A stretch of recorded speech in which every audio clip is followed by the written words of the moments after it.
Good morning, survivors. It's Angie Atkinson, and today at queenbeing.com we are going to talk about narcissistic injury. Alright, so let's get started. So here are 10 things that you need to know about narcissistic injury. Number 1, we're going to talk about the definition of it. Narcissistic injury is what happens when any threat to the narcissist's ego or false sense of self is happening. So if you call someone out and they act angry and turn everything around on you and go into a rage and everything else, narcissistic rage and narcissistic injury.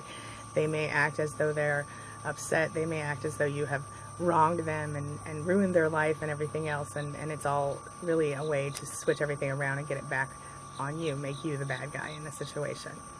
The next thing you need to know is that narcissists have a distorted sense of perception about how important they are in the world and in your life.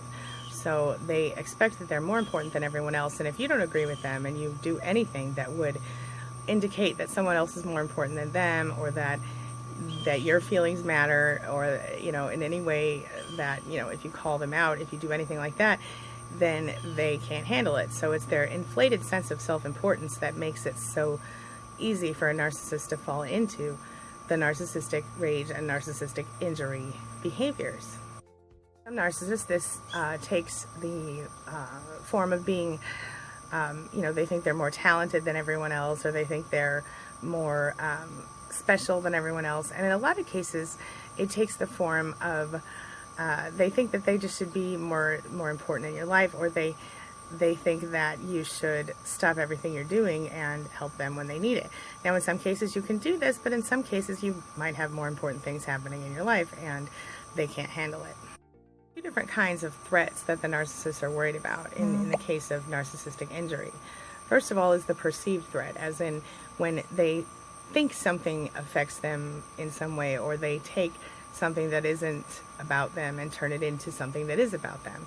Okay, and then you've got your kind of threat that is an actual threat, where you call a person out on bad behavior, or you publicly state that they have made a mistake and they don't like it. They do not like to be called out, and that is when, basically when it's a real threat, when you come to the point where you figure out, okay, so this narcissist has done this to me, or said this thing that isn't true, or whatever, and then you go, okay, hey, here it is. You did this thing to me, or you said this thing about me, or whatever, I'm calling you out on that thing. And when the narcissist gets that, inevitably he or she becomes angry and defensive and starts to try to blame you for the bad behavior in order to deflect the attention off of them. This will sometimes look like crying, it will sometimes look like poor me, and it will sometimes look like just straight up rage. So if the narcissist is feeling threatened for some reason by you or something you've said or done, they will react in such a way that they attack you and treat you like crap. And this could be for something as small as, you saying, oh, I really like yellow on you, and they're wearing blue. Or as you saying, it would be really nice if you would do this a little differently. It would really make my life easier. Anything that you say, for example, let's just say that you had a candy bar. We've talked about candy bars before. Let's say that you have a candy bar, and you have it in your house, and you want to eat it when you get home from work today, okay? And let's say that the narcissist eats it, and you come home and you go, why did you eat my candy bar? I really was hoping to eat that candy bar. And the narcissist, gets angry at you because, are you calling me fat? Or, or, well, if you had been here, then you could have made me some food, or you could have bought, why didn't you buy me a candy bar too? Or, oh, you already bought me a candy bar and I already ate it, so I thought it would be okay to eat your candy bar, and then big drama bullshit. So the point is that they will invent reasons to be upset. And then sometimes you will be in trouble and you won't even know why, and it will be because of narcissistic injury. For example, sometimes when the narcissist does something nice for someone, they may expect a great deal of praise and,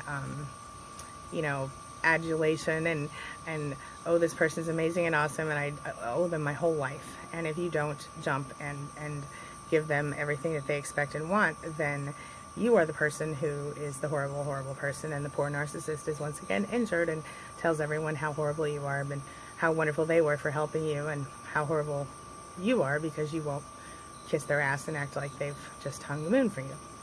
You can recognize narcissistic injury because the reaction to the perceived injury will be excessive, it will be strong, and it will be fast. You will be shocked by it. You will be like, what in the hell just happened? Yeah. The way that a narcissist will respond to narcissistic injury, of course, like I said, is to rage about it.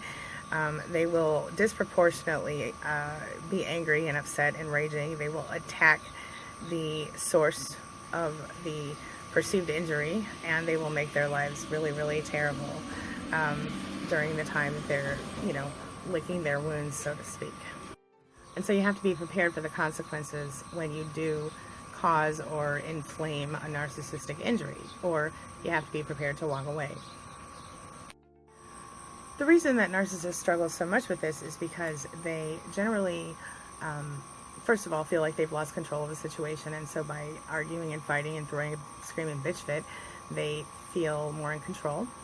And they also feel like if they can blame someone else for their issues, that those issues aren't quite as real somehow.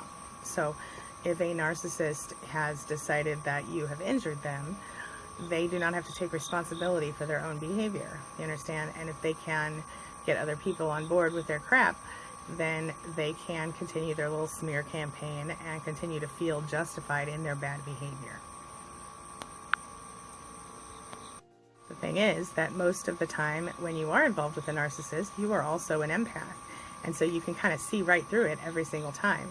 And when that happens, you put yourself in the position to let a narcissist know that you see them, and they don't like it when people can see through them. So if you are still in a relationship with a narcissist, then the best thing you can do is to avoid narcissistic injury by simply not calling out the narcissist. It doesn't help anything. It's just a temporary fix. I suggest you take a look at my video called How to Make a Narcissist Be Nice to You in 2 Easy Steps. It is ethical and it works, and it will get you through until you can get out. Because obviously the only solution to narcissistic abuse is going no contact. But when you can't go no contact, you have to cope. So that's what that video is about. All right? Okay, I'm closing up for today. Have a wonderful day. I'll be back later with a regular video, and I hope that you are feeling fabulous and amazing today. And if you're not, I hope you take a deep breath right now and think of 10 things you're grateful for, and think of 3 amazing things about yourself. All right? See you soon. Thanks for letting me be a part of your day and a part of your recovery.